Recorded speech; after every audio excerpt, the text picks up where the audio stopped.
ionization enthalpy, the ionization enthalpy value is expected from the general trends do not decrease smoothly down the group.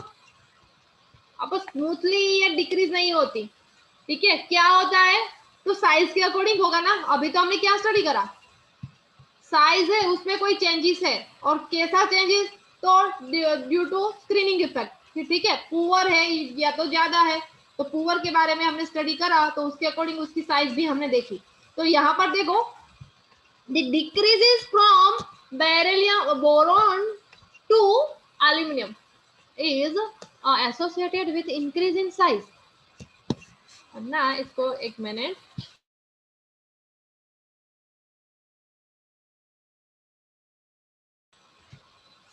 देखो यहाँ पर क्या कहा है कि decreases from boron to aluminium is associated with increase in size, size increase होती है इसलिए ये क्या होगा, डिक्रीज होगी।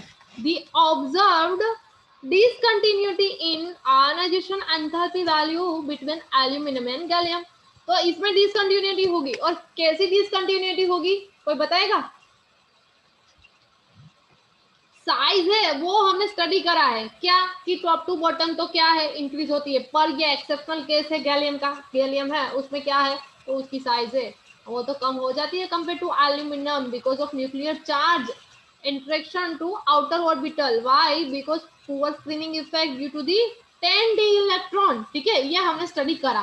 पर एक केस और भी है, यहाँ पर डी इलेक्ट्रॉन का था ना, सेम वहां पर टेलिरियम में क्या होता है, तो टेलिरियम है, एंड यहाँ पर क्या है कि indium and tellurium are due to the F orbital, यहाँ पर एफ ऑर्बिटल के जो इलेक्ट्रॉन है ना उसकी इफेक्ट भी कम है, उसकी इफेक्ट भी कम है, मीन्स स्क्रीनिंग इफेक्ट है वो पुअर है, इसीलिए क्या होता है, गैलियम के बारे में हमने स्टडी करा, पर ये टेलियम के बारे में तो नहीं करा है, यहाँ पर डायरेक्ट आपको बता दिया है, टेलियम के बारे में आपको आयोनिक रेडियम में नहीं बताया, जस्ट एक टॉपिक आपको बताने के लिए कहा।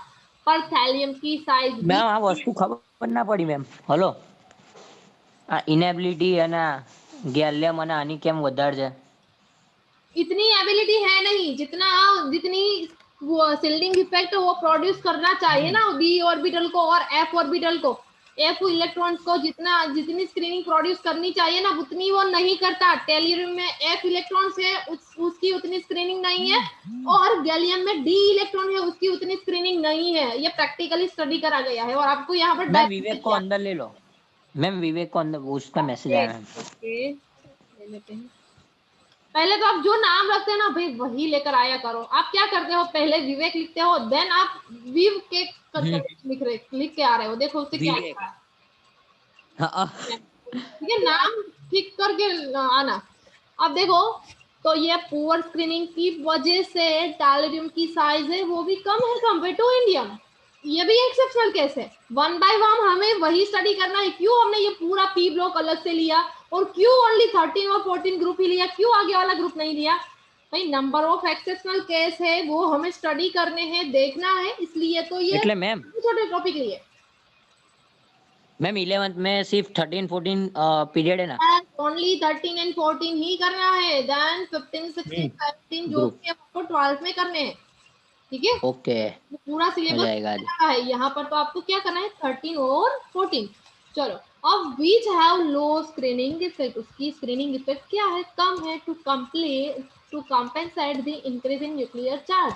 अब ये स्क्रीनिंग इफेक्ट कम है, इसका मतलब है कि न्यूक्लियर चार्ज जो भी है उससे थोड़ा बढ़ जाएगा, इंक्रीज होगा ना, जैसे मैंने लास्ट लेक्चर में आपको एक्सप्लेन करा कि न्यूक्लियर चार्ज, न्यूक्लियस में सपोज मान लो गैलियम के लिए मैंने आपको कहा कि 31 प्रोटॉन होंगे न्यूक्लियस में, तो 31 इलेक्ट्रॉन की इफेक्ट उसको लगनी चाहिए, इंटरेक्शन उसका अट्रैक्शन इतना होना चाहिए, पर डी इलेक्ट्रॉन तो पुअर स्क्रीनिंग इफेक्ट जनरेट कर रहा है, उसका इंटरेक्शन इतना नहीं रहता, उसकी वजह से तो क्या है कि उसके आउटर सेल में जो इलेक्ट्रॉन है ना उसका इंटरेक्शन कम है, इसलिए आउटर सेल का इंटरेक्शन अट्रैक्शन है वो बढ़ जाता है, कंपेयर न्यूक्लियस की साथ उसका इंटरेक्शन ज्यादा रहता है, अट्रैक्शन ज्यादा रहता है, उसकी साइज इसलिए कम हो जाती है। तो सेम ये टेलियम के बारे में भी है, ठीक है, इसलिए न्यूक्लियर चार्ज यहाँ पर कहा है कि इंक्रीज हो जाता है, जितना भी है तो उसकी कंपेयर में इंक्रीज हो जाएगा, क्यों, क्योंकि बीच में एफ इलेक्ट्रॉन्स है, डी इलेक्ट्रॉन्स है, उसकी स्क्रीनिंग इफेक्ट कम है।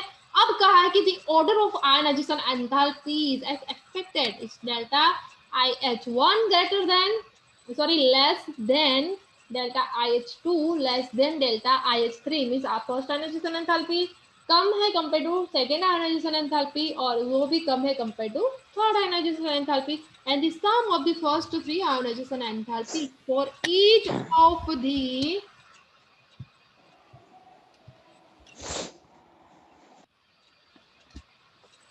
Element is very high. First ionization enthalpy है ना हर एक एलिमेंट की वो ज्यादा होगी compare to other atom. Effect of this will be apparent when you study their chemical property. अब ये आप उसकी केमिकल प्रॉपर्टी स्टडी करोगे ना तब आपको ज्यादा पता चलेगा। इलेक्ट्रोनेगेटिविटी क्या है कोई बताएगा? What is electronegativity?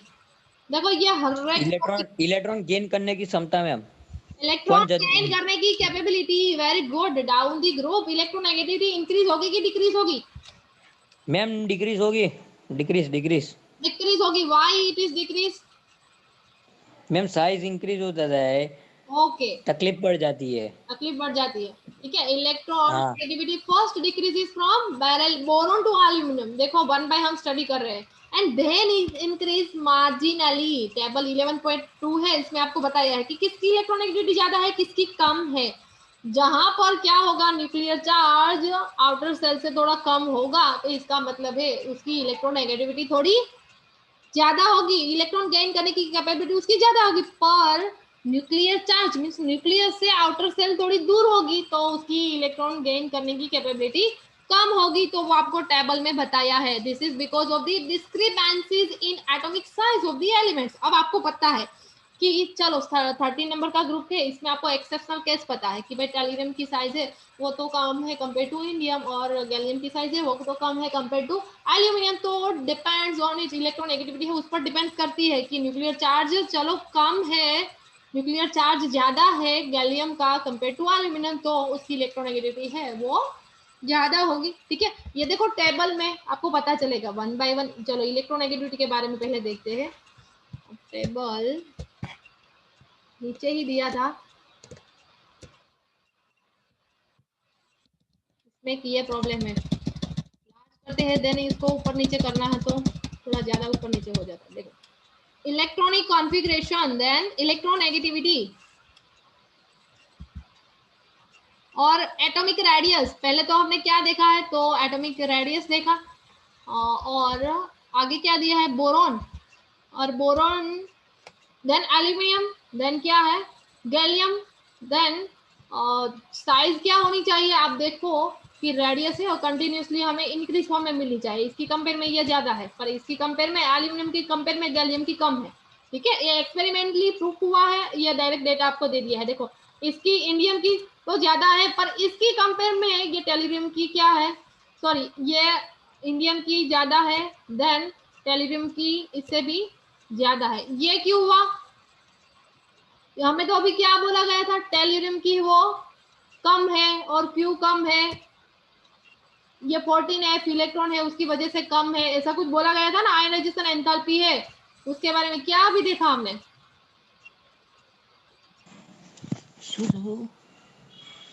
ये बताओ कोई अभी क्या स्टडी करा टेलिरियम के बारे में? लाइट हुई किसी को? ठीक है थोड़ा आगे हम आ गए। देखो यहाँ पर अभी टेलिरियम के बारे में हमने क्या डिस्कस करा?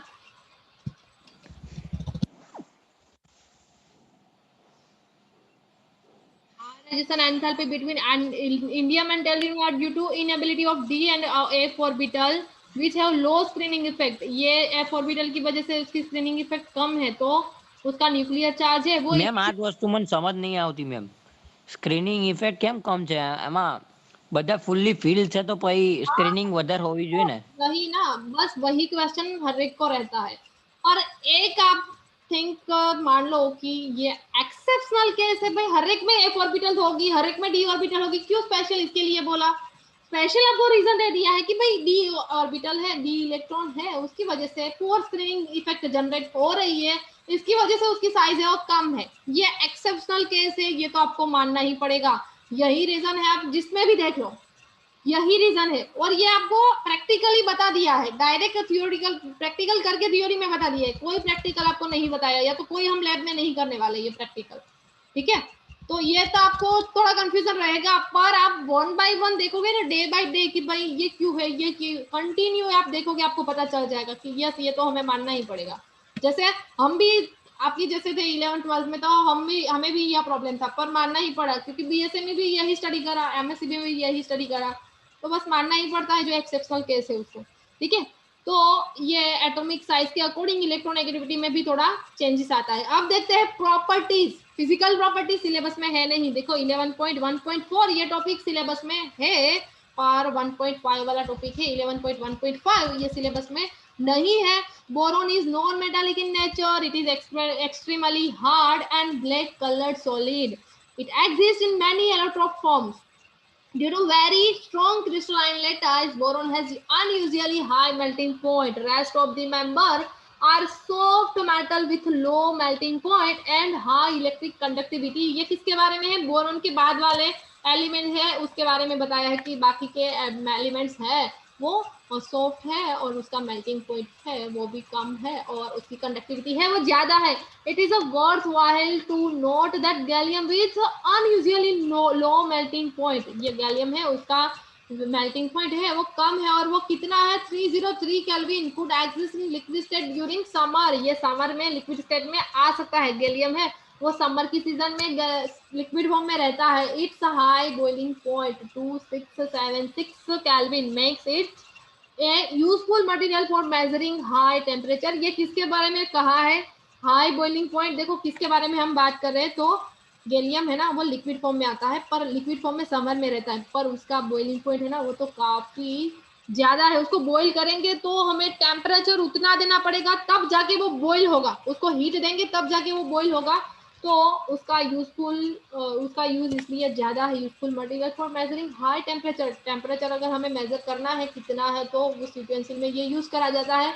Density of the element increases down the group from boron to thallium, तो डेंसिटी है वो बोरोन से लेकर थैलियम तक जाते हैं तो वो क्या होती है, इंक्रीज होती है। ठीक है, वन बाय वन हर एक कॉन्सेप्ट आपको फिजिकल प्रॉपर्टी में भी बताया है। केमिकल प्रॉपर्टीज क्या है, तो oxidation state and trends in chemical reactivity due to small size of madam boron. Yes अब हम लोग पढ़े। यस, मैं रीडिंग चालू करूं? क्या क्या बेटा बोलो ना। मैडम मैं रीड करता हूँ, मैम आप मैंने सिर्फ वांचू છે समझाना है। मैम। ओके आपको रीड करना है, यस आप करो रीड, वेरी गुड। चलो यहाँ से स्टार्ट करो, due to small size of boron, ये अच्छा रहेगा, आप वन बाय वन रीड करो आपको भी मजा आएगा। चलो आप रीड करो। Due to हाँ small स्कूल के size जैसा of ma'am. boron, the sum of its first third ionization enthalpy is very high. This prevents it from three ions and force it to form only covalent bonds. But as we move from boron to aluminium, the sum of the first three ionization enthalpies of aluminium considerably decrease and is therefore able to form Al3 plus ions. Okay इसमें In fact, okay okay बस इतना रखो, बाद में फिर से आप study करना। इसमें क्या समझ में आया, कोई बताएगा कि भाई बोरोन है वो +3 आयन में एग्जिस्ट करता है, देन वो कोवेलेंट कंपाउंड कहलाता है, पर हम एल्यूमिनियम की तरफ जाते हैं तो उसकी फर्स्ट आयोनाइजेशन एंथैल्पी का सम है वो कम है कि ज्यादा है, और कम है तो उसकी वजह से वो +3 फॉर्म में रहता है, ये पता चला?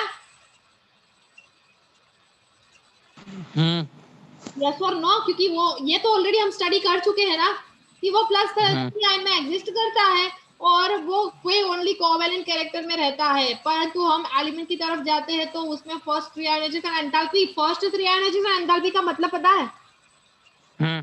बताए।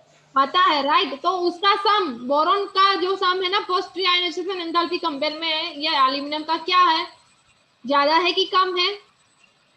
डिक्रीजेस का है, डिक्रीजेस का है मींस एल्यूमिनियम का कम है, and is therefore able to form Al+3 ion. In fact aluminium is highly electropositive metal, aluminium है वो तो ज्यादा इलेक्ट्रोपॉजिटिव मेटल है। अब आगे बढ़ो। however, down the group due to poor shielding effect of inventing D and F orbitals, the increased effective nuclear charge holds ns electrons tightly, responsible for inert pair effect and thereby restricting restricting their their participation in bonding. Okay good, इतना रखो। अब देखो यहाँ पर थोड़ा आपको वही जो हमने आयोनिक रेडियम में स्टडी करा ना कि डी एंड एफ के इलेक्ट्रॉन्स है उसकी जो स्क्रीनिंग इफेक्ट है वो जो होनी चाहिए उससे कम है। तो ये कम स्क्रीनिंग इफेक्ट है, एक लेयर जनरेट करना चाहिए पर वो उतना लेयर जनरेट नहीं करता। उसकी वजह से क्या होता है कि आउटर सेल का इंटरेक्शन है वो न्यूक्लियस से बढ़ जाता है। इसका मतलब है कि न्यूक्लियर चार्ज थोड़ा इंक्रीज हो गया, क्योंकि जितने इलेक्ट्रॉन की यूनिट उस पर होनी चाहिए, मान लो 31 इलेक्ट्रॉन दे गैलियन में, ठीक है, पर 31 इलेक्ट्रॉन में से 10 इलेक्ट्रॉन तो ऐसे निकले कि वो इतना इंटरेक्शन नहीं रखता है, भले ही वो फिल हुए डी ऑर्बिटल में, तो उसका जो चार्ज है ना वो तो 31 प्रोटॉन ही हो उसमें। लास्ट में हमने डिस्कशन करा ना कि 31 प्रोटॉन है वो तो कहीं पर जाने वाले हैं नहीं। पर ये 10 डी इलेक्ट्रॉन का क्या हमें मिला कि 10 डी इलेक्ट्रॉन की इफेक्ट इतनी रहती नहीं है, तो आउटर सेल है, आउटर सेल के जो इलेक्ट्रॉन है उसका इंटरेक्शन बढ़ जाता है। तो यहाँ पर आपको वही बताया है, क्या बोला आपने कि down the group due to poor shielding effect of intervening D and F orbitals the increase effective nuclear charge holds NS electron tightly. इसका मतलब पता चला एनएस इलेक्ट्रॉन मींस लास्ट वाली ऑर्बिटल है उसमें जो इलेक्ट्रॉन्स है ना उसको टाइटली ये होल्ड कर लेता है। क्यों? क्योंकि इनर सेल की ऑर्बिटल जितनी इफेक्ट थी, मैम लास्ट तो पी वाली है, लास्ट तो पी वाली है ना। NS and NP, NS and NP दोनों पी नहीं लिखा है पर पी का भी इंटरेक्शन रहेगा, ठीक है, क्योंकि एनएस दोनों एक ही सेल के हैं, एनएस एंड एनपी दोनों एक ही सेल के हैं। पी नहीं बताया है पर दोनों को वो टाइटली क्या कर देती है भाई, टाइटली होल्ड कर देती है, responsible for inner pair effect and thereby restricting their participation in bonding. अब क्या कहे एज रिजल्ट, आगे बढ़ो इसके बारे में। As a result of this, only p orbital electron may be involved in the bonding. आप In देखो fact, यहाँ in पर कहा, gallium, आपने कहा है कि भाई यहाँ पर एनएस इलेक्ट्रॉन ही क्यों लिखा है, पर एनएस इलेक्ट्रॉन इसलिए बताया क्योंकि एनएस इलेक्ट्रॉन की बात पहले आती है। जैसे आप आर्गोन की बात करें कि आर्गोन है उसके बाद हम इलेक्ट्रॉन किस में फिल करते हैं, तो 4s में, सॉरी 4s में करते हैं। देन हम किस में करते हैं, देन हम किस में करते हैं, 3d में करते हैं। तो सेम यहाँ पर पहले 4s फिल होगी देन p ऑर्बिटल फिल होगी, ठीक है। तो 4s जिसमें पहले एंटर होता है इलेक्ट्रॉन उसका इंटरेक्शन ज्यादा रहेगा कंपेयर टू p ऑर्बिटल। और क्या कहे कि भाई इसका रिजल्ट क्या रहेगा, तो s ऑर्बिटल में पहले इलेक्ट्रॉन एंटर हुआ है तो s और p की कंपैरिजन करें ना तो s के इलेक्ट्रॉन है उसके साथ उसकी bonding means interaction attraction nucleus से थोड़ा ज्यादा होगा कंपेयर टू p ऑर्बिटल। तो p है वो थोड़ा लूजली है, उसका अट्रैक्शन इतना नहीं रहेगा न्यूक्लियस की तरफ से। इसका मतलब है p ऑर्बिटल है वो कोई एटम उसके साथ अगर अटैच होना चाहता है, ठीक है, तो वो इजीली अटैच हो सकता है। इसका मतलब है कि p ऑर्बिटल इलेक्ट्रॉन में भी इन्वॉल्व इन बॉन्डिंग, तो ये बॉन्डिंग में पार्टिसिपेट हो सकती है p ऑर्बिटल। क्यों? क्योंकि ns ऑर्बिटल है उसके इलेक्ट्रॉन तो पार्टिसिपेट नहीं हो सकते, पर p ऑर्बिटल है उसका हो सकते हैं, क्योंकि p n orbital sorry s orbital है उसमें पहले इलेक्ट्रॉन एंटर होगा देन p ऑर्बिटल में होता है। समझ में आ रहा है ये? ओके आगे बढ़ो। in fact, in gallium, ion and T1 both 1 plus and 3 plus 3 oxidation states are observed. The relative stability of 1 plus oxidation state progressively increase for higher elements, heavier elements. देखो यहाँ पर क्या कहा है कि भाई गैलियम है, इंडियम है और ये थैलियम है, उसमें दोनों ऑक्सीडेशन स्टेट पॉसिबल है। कौन सी? तो एक तो +1 भी है +3 भी है। ये +3 भी बॉन्डिंग कर सकता है, मीन्स +3 भी उसके साथ नंबर ऑफ 3 आयन भी अटैच हो सकते हैं और एक आयन भी अटैच, एक कोई एटम भी अटैच हो सकता है। ये दोनों पॉसिबिलिटी है, दोनों में एग्जिस्ट करता है, दोनों कंपाउंड बनाता है तो वो स्टेबल रहता है। और उसकी स्टेबिलिटी है ना +1 ऑक्सीडेशन स्टेट की, तो वो इंक्रीज होती है हैवियर एलिमेंट की तरफ हम जाए ना, मीन्स ऊपर से नीचे तरफ जाए ना, एल्यूमिनियम गैलियम इंडियम थैलियम की तरफ जाए तो उसकी स्टेबिलिटी है वो कंटिन्यूस क्या होती है, इंक्रीज होती है। ओके, इंक्रीज इस फॉर्म में ये ऑर्डर बताया है। अब आगे बढ़ो। इन thallium, In thallium, +1 oxidation state is predominant, whereas +3 oxidation state is highly oxidizing in character. The compound in +1 oxidation state as expected from energy consideration and more ionic than those in +3 oxidation state. 1 minute, अभी मेरा ये चला गया। એટલે prince તું text book માં વાંચે છે? ऐसा लग रहा है हाँ टेक्स्ट बुक में से पढ़ रहे हाँ टेक्स्ट बुक में हाँ टेक्स्ट बुक માંથી મેં વાંચું કીધું મેડમ આવું ગોર ગોર ફેરવે છે તું। ओके, क्या आप फिर से पढ़ो कि गैलियम है उसकी +1 ऑक्सीडेशन स्टेट है, उसके बारे में क्या बताया? वापस से पढ़ो मैडम। हाँ, वो कम ऑक्सीडाइजिंग कैरेक्टर है +1 का और +3 ऑक्सीडेशन स्टेट है, it is highly oxidising character, ऐसा कुछ पढ़ा आपने? हाँ madam. Okay. Or the compound in which +1 oxidation state as expected from energy considerations are more ionic than those in +3 oxidation state। देखो क्या कहा है कि +1 ऑक्सीडेशन स्टेट है ना, वो इसकी एनर्जी कंसिडरेशन है, वो मीन्स एक्सेप्ट करी जाती है और वो मोर आयोनिक है कंपेयर टू +3, मीन्स ये आयोनिक कैरेक्टर है वो +1 ऑक्सीडेशन स्टेट वाला, इसी में से कोई भी एलिमेंट है वो +1 ऑक्सीडेशन स्टेट में है, इसका मतलब है कि वो मोर आयोनिक होगा कंपेयर टू +3। अब नेक्स्ट पढ़ो in trivalent state. In trivalent state, the number of electrons around the central atom in a molecule of the compound of these elements will be only 6.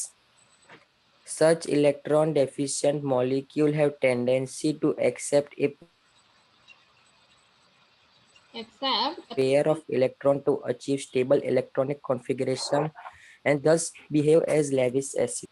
Okay, अब देखो ये 7 chapter में हमने पढ़ लिया है electron deficient species, electron sufficient species, ये Lewis acid क्या है, लेविस बेस क्या है। अब यहाँ पर क्या कहा है कि कोई ट्राइवेलेंट स्टेट है ना, ये नंबर ऑफ इलेक्ट्रॉन उसके आसपास कितने हो सकते हैं, तो 6 हो सकते हैं ट्राइवेलेंट स्पीसीज में। क्यों 6 हो सकते हैं? यहाँ पर देखो 3 बॉन्ड है, 3 बॉन्ड का मतलब क्या है, उसमें 6 इलेक्ट्रॉन हो सकते हैं, ठीक है, तो इसका मतलब इसलिए यहाँ पर 6 कहा। और ये सब इलेक्ट्रॉन डेफिशिएंट स्पीसीज, ये बोरॉन के बारे में कहा। अब इसको इलेक्ट्रॉन डेफिशिएंट स्पीसीज क्यों बोला, ये मुझे किसी ने पूछा था कि मैडम इसको इलेक्ट्रॉन डेफिशिएंट क्यों बोलते हैं, अब मुझे बताओ इसके बारे में। मैं वो इलेक्ट्रॉन उसको पूरा भी नहीं कर पाते उसका, पर तो अभी वो बॉन्ड बना लेता है और स्टेबल रहता है यस, वैसे ना। देखो उसमें ना आउटर सेल में कितने इलेक्ट्रॉन होने चाहिए, 8 होने चाहिए, पर यहाँ पर देखो कितने हैं, B2H6 है हमारा, B2H6। ओके, यहाँ पर कितने हैं? डाइबोरेन। देखो BCl3 के बारे में बात करें 6 इलेक्ट्रॉन है, आउटर सेल में होने कितने चाहिए, 8 होने चाहिए, पर देखो इलेक्ट्रॉन कॉन्फ़िगरेशन इसकी लिखे, कोई बोलेगा इसके इलेक्ट्रॉनिक कॉन्फ़िगरेशन क्या रहेगी, 1s2 किसकी? 2s2 बोरॉन की, 2p1। अब आउटर सेल में इलेक्ट्रॉन कितने होने चाहिए तब जाके वो स्टेबल रहेगा। सपोज इसका हाइब्रिडाइजेशन करे तो ये 2s वाला इलेक्ट्रॉन हायर स्टेट में चला जाएगा, एक्साइटेड स्टेट में p ऑर्बिटल में। अब Cl हीलियम। तो हो गए, देखो एक हो गए ना, तो भी ये स्टेबल है, तो भी ये स्टेबल है, पर क्या होता है कि ये ऑर्बिटल एम्प्टी है और ये अगर ये इलेक्ट्रॉन डेफिशिएंट स्पीसीज कही जाती है, भले ही वो स्टेबल है, इलेक्ट्रॉन डेफिशिएंट स्पीसीज कही जाती है क्यों, क्योंकि उसमें पूरे 8 इलेक्ट्रॉन है नहीं एक तो आउटर सेल में, और इलेक्ट्रॉन डेफिशिएंट स्पीसीज है, एक ऑर्बिटल एम्प्टी है, तो आसानी से वो कोई भी इलेक्ट्रॉन सफिशिएंट स्पीसीज के साथ अटैच हो सकती है। ये अमोनिया है, उस पर आपको पता है नाइट्रोजन पर एक लोन पेयर है, ये इलेक्ट्रॉन सफिशिएंट स्पीसीज है, ये आसानी से यहाँ पर इसकी p ऑर्बिटल में इलेक्ट्रॉन डोनेट करके इसके साथ अटैच होकर ये टेट्राहाइड्रल बॉन्डिंग बना लेती है, ठीक है। टेट्राहाइड्रल मींस स्ट्रक्चर किसके जैसा होगा, तो CH4 जैसा, ठीक है, ये बताने की जरूरत भी नहीं है, आप एक वर्ड आ जाए आपको पूरा समझ में आ जाएगा। Such electron deficient molecule have tendency to accept a pair of electron to achieve a stable electronic configuration। अगर ये इस टाइप की इलेक्ट्रॉन डेफिशिएंट स्पीसीज है तो उसकी कोई टेंडेंसी है, कैसी टेंडेंसी, तो एक accept a pair of. Ma'am एक डाउट है मैम,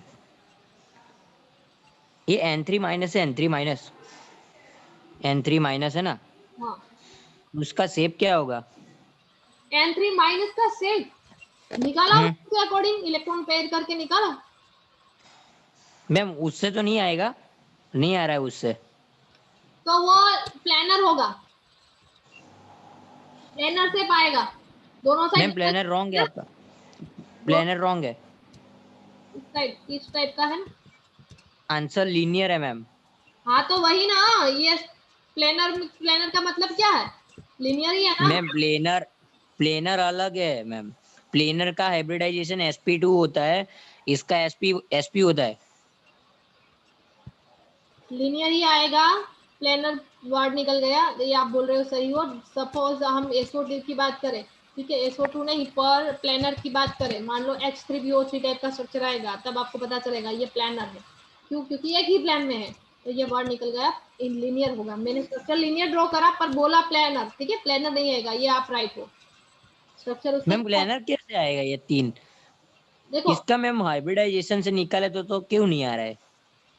हाइब्रिडाइजेशन, इसका बॉन्डिंग, इसकी बॉन्डिंग की हम बात करें, सॉरी यहाँ पर डबल बॉन्ड हो गए, माइनस एक निकालना पड़ेगा बॉन्ड, निकाल देते हैं इसमें से। ओके, ये क्यों? कार्बन डाइऑक्साइड के बारे में पता है? कोई बताएगा कार्बन डाइऑक्साइड के बारे में? इसके बारे में हमने क्या कहा था? उसका शेप लीनियर है, लीनियर है। प्लानर बताया था, क्या बताया था? ठीक है, और वो क्यों नहीं मैम लीनियर होगा, क्यों लीनियर। क्यों आया था? हाँ लीनियर क्यों आया था? हाँ लीनियर, उसमें मैम हाइब्रिडाइजेशन से हो जाता है, क्योंकि कार्बन में कितने हैं, कार्बन में है 4 वैलेंस इलेक्ट्रॉन, 4/2, 2 sp, मतलब लीनियर है वो। 4/2 मीन्स ये लीनियर है। ओके, कार्बन हाँ वो तो इसमें निकला। और उसके साथ अटैच हुए, वो तो यहाँ पर लिखने की जरूरत नहीं है। और दो बॉन्डिंग है उसके साथ, तो इसका मतलब है कि 2 - 2 करेंगे तो वो 0 लोन पे तो कोई है नहीं, यहाँ पर करो तो 5 करेंगे। ओके, 5+1 करेंगे क्योंकि -1 चार्ज है, 2 करेंगे 3 आएगा। तो इसका हाइब्रिडाइजेशन तो क्या होना चाहिए, बताएगा कोई? sp2 होना चाहिए, 3 आया तो, राइट। हम्म ठीक है, पर ये इससे नहीं होता है। वो ये कंटिन्यूस क्या होता है, रेजोनेंस होता है। कंटिन्यूस रेजोनेंस होता है, उसकी वजह से उसका शेप है ना वो चेंज नहीं हो सकता, लिनियर ही रहता है। डबल हम्म बॉन्ड है वो, दोनों एक साइड, दोनों साइड डबल बॉन्ड की प्रोबेबिलिटी जब आए ना, आपको पता चले कि यहाँ पर रेजोनेंस है ना, आपको इस टाइप का मॉलिक्यूल मिले, मीन्स के कार्बन डाइऑक्साइड जैसा मॉलिक्यूल मिले, तब आपको थोड़ा इमेजिन करना है कि यहाँ कंटिन्यूस रेजोनेंस होता है, और रेजोनेंस की वजह से इसका बॉन्ड है वो चेंज नहीं हो सकता। यहाँ पर एक बार नेगेटिव चार्ज आएगा और यहाँ पर डबल बॉन्ड हो सकता है। इस टाइप का स्ट्रक्चर है और लीनियर हो सकता है। ठीक है, ऑर्गेनिक की कंपेयर में मेरे पास एक ऑर्गेनिक में मिला है। और मैम एक और डाउट था वो, मैम ये जो है ना, ये कंपाउंड है जैसे Fe, ये कंपाउंड है FeH2O होल ट्वाइस NH3, हाँ फिर है ना, रुको रुको मैं मुझे याद है, FeNH3 ऐसा कुछ है, और ऊपर चार्ज है 2- और इधर SO2 है। हाँ हाँ, इस मैम इसमें Fe की ऑक्सीडेशन स्टेट क्या होगी? Fe की ऑक्सीडेशन स्टेट 2- है ना, यहाँ पर 2- करा है, और क्यों यहाँ पर SO2 लिखा, ये वाला लास्ट में SO2 की मैम वो अलग से हो, ये इसमें कंपाउंड इसमें अलग है, ये पूरा SO2 लिगेंड बन ये गया। SO2 इसके साथ है कि अलग है, ये मुझे बताओ, क्योंकि इसका भी कुछ मैम पता इसमें होगा इसके ना तुम। साथ ही है, इसके साथ है, इसके साथ है। पक्का मालूम है? हम्म SO2 है कि SO4 है मैम इसको यहाँ पर? ब्राउन, इस कंपाउंड को ब्राउन रिंग बोलते हैं, ब्राउन रिंग। तो इसमें ऐसा पूछा था क्वेश्चन में कि पहले सुनो, जो SO4 आता है कि SO3 SO2 आता है, वो मुझे बताओ पहले। मैम SO2, मैं एक बार शॉर्ट मार पक्का, लेता हूँ। पक्का। ब्राउन रिंग टेस्ट ये तो आप लैब में करोगे, नाइट्रोजन वाली टेस्ट आती है, आयरन डालते हो उसमें तब जाके हम्म अमोनिया है उसके साथ अटैच होता है, ये करवाते हैं हम लैब में। ठीक है, पर SO4 है कि SO2? देखो SO4 होगा ना तो फिर से यहाँ पर -2 एक आएगा, तो उसका चार्ज है वो ऑक्सीडेशन स्टेट उसकी -4 हो। हम्म पर यहाँ पर तो दोनों न्यूट्रल है, अमोनिया और H2O, तो उसका तो हम कुछ नहीं कैलकुलेट करते, ये तो न्यूट्रल है। सपोज मैम इधर NO है। एन वो नाइट्रस ऑक्साइड का चार्ज क्या होता है, कहाँ पर एन वो है, फिर से ये ड्रॉ करो, ये निकाल दो पहले। हाँ मैम आ गया, मैंने आ गया, क्वेश्चन आ गया, चलो बना देता हूँ। मैम ऐसा है, देख लो, इसको निकाल दो पूरा। इसको रब कर देते हैं। हाँ हाँ ऐसा है मैम, करो। कि इधर Fe है, इधर H2O होल 5, फिर NO+, और इधर SO2 है, ऐसे। अब 5 है, H2O इसमें F H2O 5 times, then NO, और NO पर प्लस है, NO पर प्लस है कि बाहर ब्रैकेट के बाद प्लस है? मैम इधर प्लस है, इधर ब्रैकेट NO के पे बाद प्लस है। इधर मींस NO पर प्लस है कि ओवरऑल ब्रैकेट पर प्लस है? NO पर प्लस है मैम। पक्का? हाँ पक्का। NO पर प्लस। मैम एक चीज मुझे इसमें पता है कि H2O का जो ऑक्सीडेशन स्टेट होता है ना, वो H2O का होल का वो 0 होता है, इसलिए ये तो पूरा 0 हो गया, इतना पता है। ये इसका ना H2O तो न्यूट्रल में कहलाता है, उसका तो 0 ही आएगा, ठीक है। और रही बात नाइट्रस ऑक्साइड की, तो नाइट्रस ऑक्साइड का और SO2 भी उसका भी कोई चार्ज नहीं आता, ठीक है। और NO पर प्लस है, इसका मतलब है कि Fe का चार्ज है वो प्लस हो सकता है, पर ये SO2 का पहले तो थोड़ा मुझे याद करना पड़ेगा SO2 का क्या चार्ज आता है, ठीक है। NO पर प्लस है, और SO2 तुमने लिखा है ना, मुझे उसमें डाउट है क्योंकि SO2 नहीं आता, वहां पर SO4 आता है। मैम SO4 ही है, SO4 है, हाँ SO4 है ना, राइट। SO4 है, ऑक्सीडेशन स्टेट है वो क्या होगी, ठीक है। तो SO4 है। NO प्लस है ना, नाइट्रस ऑक्साइड की हम क्या लेते हैं, नाइट्रस ऑक्साइड के ऊपर प्लस चार्ज है, ठीक है। और नाइट्रस ऑक्साइड की ऑक्सीडेशन स्टेट, ये नंबर ऑफ मॉलिक्यूल्स है, अलग अलग, हर एक की अलग अलग होती है। और नाइट्रस ऑक्साइड की है जनरली हम क्या लेते हैं, देखो सल्फेट है ना, सल्फेट SO4, हम्म। ठीक है। SO4 है तो एक SO4 का -2 है, तो ये पूरा मॉलिक्यूल है ना उसका +2 आ सकता है, यहाँ पर हम +2 कर सकते हैं इस पर। तो Fe H2O5, ठीक है। पहले तो ये एज इट इज लिख दे, और NO plus, I think NO plus है ना, नाइट्रस ऑक्साइड की ऑक्सीडेशन स्टेट क्या है, आई थिंक -1 है उसकी ऑक्सीडेशन स्टेट, जब तक मैं सोचती हूँ। पर पहले हमें थोड़ा कंफर्म करना पड़ेगा। और यहाँ पर इसका -2 है चार्ज, तो यहाँ पर हम क्या लिख सकते हैं, +2। और नाइट्रस ऑक्साइड है ना उसका, मैम आंसर की जो है ना, आंसर की हाँ उसमें NO का जो चार्ज दिया है ना, NO का, हाँ सॉरी, NO का जो ऑक्सीडेशन स्टेट दिया है ना वो +1 दिया है कि NO का जो ऑक्सीडेशन स्टेट होता है ना उसमें हाँ वो वो प्लस, +1 होता है। हाँ। तो ओवरऑल हम बात करें ना, तो देखो यहाँ इसकी तो हम 0 लेते हैं। अब तुम आंसर की बोल रहे हो, हम्म। तो मुझे ये नहीं समझ में आता तुमने क्या अलग अलग मोलिक्यूल इकट्ठा करे कि भाई NO है, NO प्लस है, सॉरी NO प्लस तो यहाँ पर दिया है, ठीक है। उस पर तो डायरेक्ट तुमको चार्ज करके बता दिया है, इसका मतलब ये है, ठीक है।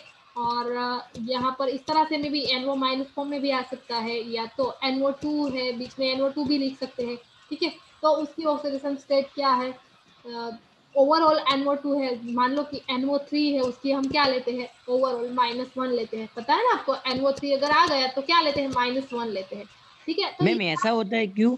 मैम ऐसा क्यों होता है, क्यों -1 क्यों? क्योंकि उसकी ऑक्सीडेशन स्टेट निकालने जाए तो 2 3 जा 6 नाइट्रोजन का नहीं और लेना है ना हमें, नाइट्रोजन की थोड़ी नहीं लेना है इसमें, ओवरऑल आयन की लेना है, आयन की लेनी हम्म। है ऑक्सीडेशन स्टेट, ये नाइट्रोजन की थोड़ी ना हम लेते हैं, ठीक है। ओवरऑल आयन बनता है, HNO3 है, HNO3 है, तो इसमें इसका इसकी नाइट्रेट की ऑक्सीडेशन स्टेट क्या हुई, -1 हुई, क्यों, यहाँ पर तो प्लस है। ओवरऑल तुम जिसमें भी देखोगे ना तो इसकी -1 ही आएगी। जैसे सल्फेट में मैंने बताया था H2SO4 है, 2 ऑक्सीजन उसके साथ है, 2 हाइड्रोजन उसके साथ है, सल्फेट की -2 आ सकती है, ये ऑलरेडी आपको पता है। पर ये नाइट्रस ऑक्साइड अलग अलग मॉलिक्यूल है, आप बता रहे हो +1 है, या तो डायरेक्ट आपको यहाँ पर प्लस बता दिया, तो Fe की +3 आने की पॉसिबिलिटी है, ठीक है। और मुझे जब तक याद है तो NO है ना उसकी -1 होनी चाहिए, अगर -1 इसकी होगी तो ये -1 और उसका चार्ज प्लस है, तो ये निगलेक्ट होकर ये +2 आ सकती है।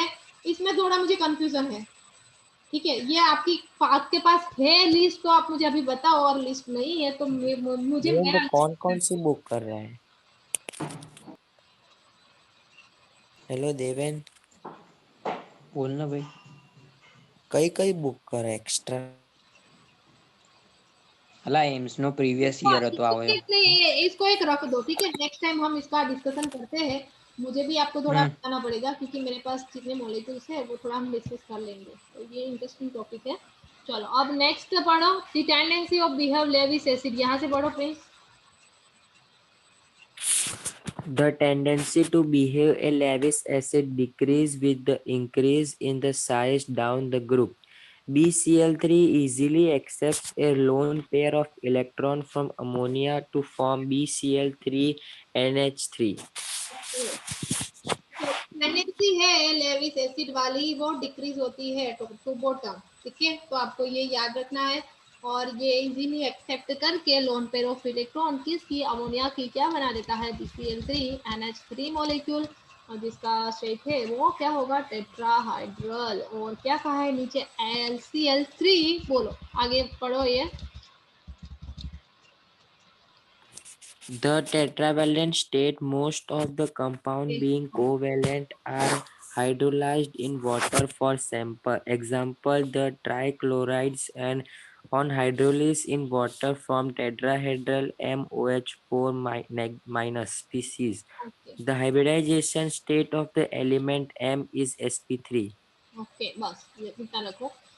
अब ऊपर वाला स्ट्रक्चर आपने देखा, AlCl3, मैंने आपको बताया था, यस और नो, ये पता है आपको, डाइमर फॉर्म है हाँ मैडम, आपने बताया था। AlCl3, और ये बॉन्डिंग जो डॉटेड नहीं बताई है, पर आपको क्या याद रखना है कि ये डाइमर मैडम बन जाता है, असल में है क्या, AlCl3। बाकी तो ये एल्यूमिनियम और क्लोरीन की जो ऑर्बिटल है, क्लोरीन के पास एक्स्ट्रा इलेक्ट्रॉन पेयर है, उसका इंटरेक्शन है, यहाँ पर भी ऐसा होगा, इंटरेक्शन होगा, पर ये रहता है किसमें, डाइमर फॉर्म में, ठीक है। ये इंडिविजुअल ऐसे ही Al2Cl6 में रहता है, इस तरह से नहीं रहता, ठीक है, इस तरह से नहीं रहता, Al2Cl6 में रहता है, डाइमर फॉर्म में रहता है। ये करके आओगे तो रॉन्ग होगा, ये डाइमर फॉर्म है, वो राइट फॉर्म है इसका स्ट्रक्चर। और क्या कहा है कि trivalent state, most of the compound being covalent, trivalent state में ये कोवेलेंट कैरेक्टर कहा जाता है। और उसका हाइड्रोलिसिस करें, मीन्स वाटर उसमें डाले तो क्या होगा, तो ये ट्राइक्लोराइड है, उसका हाइड्रोलिसिस होता है, उसमें वाटर का मॉलिक्यूल है वो ऐड होता है। मान लो कि ये स्ट्रक्चर बना MOH4 माइनस स्पीसीज, ओके, तो उसका हाइब्रिडाइजेशन क्या होगा, तो हाइब्रिडाइजेशन उसका sp3 हो सकता है, और उसका शेप क्या हो सकता है, sp3 है ऑब्वियस, उसका शेप टेट्राहेड्रल हो सकता है। और एल्यूमिनियम क्लोराइड की बात करिए कि acidified aqueous chloride solution aqueous solution के साथ रिएक्शन करवाते हैं तो वो ऑक्टाहेड्रल कॉम्प्लेक्स बना सकता है। यहाँ पर AlH2O6, ये किसके बारे में कहा है कि एल्यूमिनियम क्लोराइड है, उसकी रिएक्शन ये आती है आगे, इसलिए ये मत पूछना कि मैडम ये रिएक्शन बताओ, aqueous aqueous sodium chloride, sorry ये एक्वियस सॉल्यूशन के साथ रिएक्शन करते हैं, यहाँ पर आपको बताइए एसिडिफाइड, ठीक है, और एक्वियस सॉल्यूशन के साथ रिएक्शन करवाते हैं तो क्या मिलता है, +3 वाली ऑक्सीडेशन स्टेट, ओके। इसके साथ ये H2O6 नहीं बताया है, जनरल फॉर्म है, ठीक है। और in this complex ion the 3d orbital of aluminum are involved and the hybridization state of aluminum is sp3d2। और ये जो स्टेट है ना, ये AlH2O6 बना है, तो उसका हाइब्रिडाइजेशन क्या होगा, तो ऑब्वियस है कि उसमें d ऑर्बिटल भी यूज होगी, और उसका हाइब्रिडाइजेशन है वो क्या होगा, sp3d2। और अब ये समझ में आ रहा है कि नहीं, 6 मॉलिक्यूल H2O के अटैच हुए हैं किसके साथ, तो एल्यूमिनियम के साथ, और एल्यूमिनियम में तो ऑर्बिटल है कितनी, 3s2 outer orbital, 3s2 3p then 3d, 3p3 then 3d, ठीक है। पर यहाँ पर H2O के मॉलिक्यूल कितने अटैच होते हैं एल्यूमिनियम के साथ, 3 होने चाहिए, पर कितने होते हैं, 6 होते हैं। इसका मतलब है कि d ऑर्बिटल इसमें यूज होगी, तो उसका हाइब्रिडाइजेशन हम क्या कर सकते हैं, sp3d2। ये समझ में आ रहा है, ओरली में बोल रहे हूँ, यस और नो करके बताना पड़ेगा। हाँ मैडम। यस, ओके, चलो तो आगे करके आगे ये प्रॉब्लम है, ये पढ़ो 11.1 वाला। मैडम वो करके दिखाओ ना, बोल रहे थे वो। ओके, एल्यूमिनियम वाला, हाँ चलो एल्यूमिनियम है, उसकी इलेक्ट्रॉनिक कॉन्फ़िगरेशन बोलो, बोलो, आपको बोलना है, मैं यहाँ पर लिख रही हूँ और आपको बोलना है। अब मुझे बताओ कितनी बॉन्डिंग कैपेबिलिटी है ये एल्यूमिनियम की,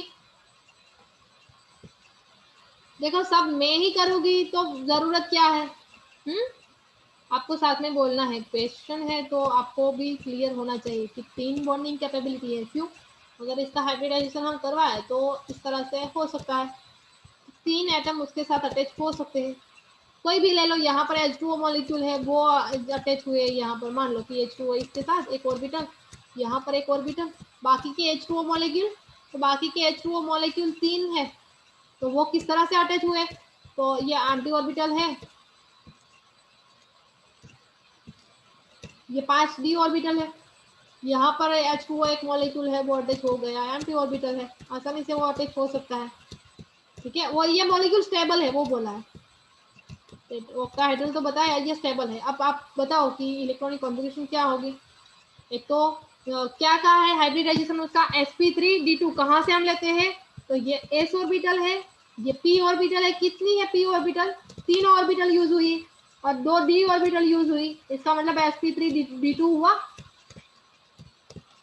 हुआ कि नहीं, अब समझ में आया। यस हाँ और मैडम।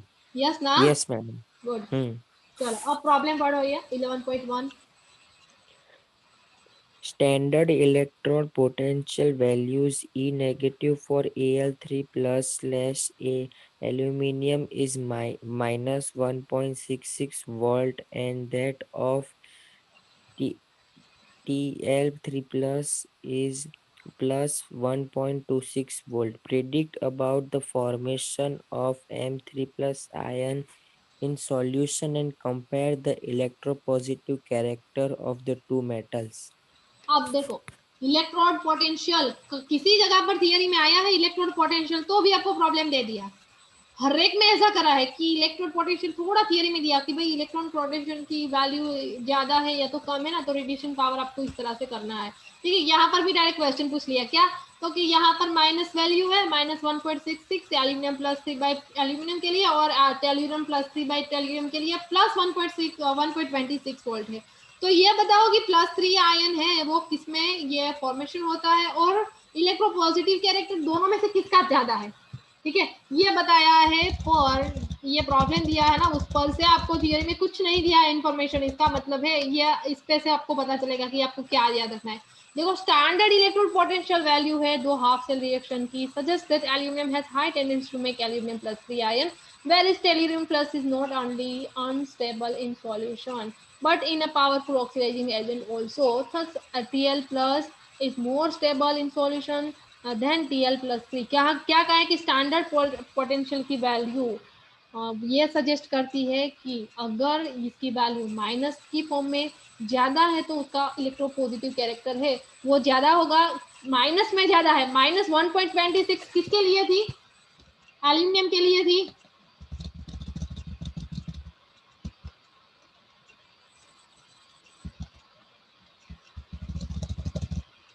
ये ऊपर नीचे है, बहुत प्रॉब्लम रहता है। -1.66 एल्यूमिनियम के लिए, ये माइनस में वैल्यू ज्यादा है एल्यूमिनियम की, इसका मतलब है कि ये +3 में ज्यादा रहेगी। ठीक है, और ये प्लस 1.26 1.26 किसके लिए थी, टेल्यूरियम के लिए थी, पर टेल्यूरियम है, टेल्यूरियम +3 है, वो इतना स्टेबल नहीं रहता। इसका मतलब स्टैंडर्ड इलेक्ट्रॉन पोटेंशियल वैल्यू जितनी नेगेटिव में ज्यादा ना, उसकी उतनी पॉजिटिव कैरेक्टर उसका इतना ज्यादा, इसका मतलब है ऑक्सीडेशन स्टेट उसकी ज्यादा रहेगी। अगर आपको कोई दिया ना ऑर्डर दे कि भाई ये स्टैंडर्ड इलेक्ट्रॉन पोटेंशियल की वैल्यू है और 4-5 ऐसे ऑक्सीडाइजिंग फॉर्म में आपको कोई मेटल दे दे और आपको बताना है कि भाई किसकी ऑक्सीडाइजिंग कौन ज्यादा इलेक्ट्रोपॉजिटिव है, तो आपको बताना है कि भाई ये एल्यूमिनियम है, उसकी माइनस में वैल्यू ज्यादा है तो उसका पॉजिटिव कैरेक्टर ज्यादा होगा, उससे कम वाली वैल्यू है उसका पॉजिटिव कैरेक्टर उससे कम होगा। ठीक है, इस तरह से आपको अरेंजमेंट करनी है। क्या कहा है लास्ट में क्या कहा है, thus tellurium plus is more stable in solution. Tellurium plus है वो उसकी स्टेबिलिटी +1 की स्टेबिलिटी सॉल्यूशन में ज्यादा है compare to Tl+3। aluminum being able to form +3 ion easily is more electropositive than thallium। ठीक है, ये आपको याद रखना है कि माइनस स्टैंडर्ड इलेक्ट्रोपोटेंशियल की वैल्यू जब माइनस में ज्यादा हो तो उसका इलेक्ट्रोपॉजिटिव कैरेक्टर है वो ज्यादा होगा। अब आगे बढ़ो। मैडम कल कंटिन्यू करेंगे। कल कंटिन्यू करेंगे, वेरी गुड। अब थक गए, अब क्या हुआ, मैम थक भी गए और फोन में बैटरी भी नहीं है। अच्छा ओके कोई बात नहीं। कोई भी क्वेरी है तो बोल जाओ, ठीक है। जिसको क्वेरी है वो आप रुको, और जिसको नहीं है, मैं आगे वाला टॉपिक ये reactivity with two word air है वो वाला नहीं लेती, ठीक है। और वो हम नेक्स्ट लेक्चर में स्टार्ट करेंगे। किसी को कोई क्वेरी है इसके रिलेटेड तो आप मुझे पूछ सकते हो, otherwise you can leave. Anish, Gautam, Vivek, friends you can leave. Okay चलो, किसी को कोई क्वेरी है नहीं, कोई बोल नहीं रहा, तो एंड करते हैं मीटिंग।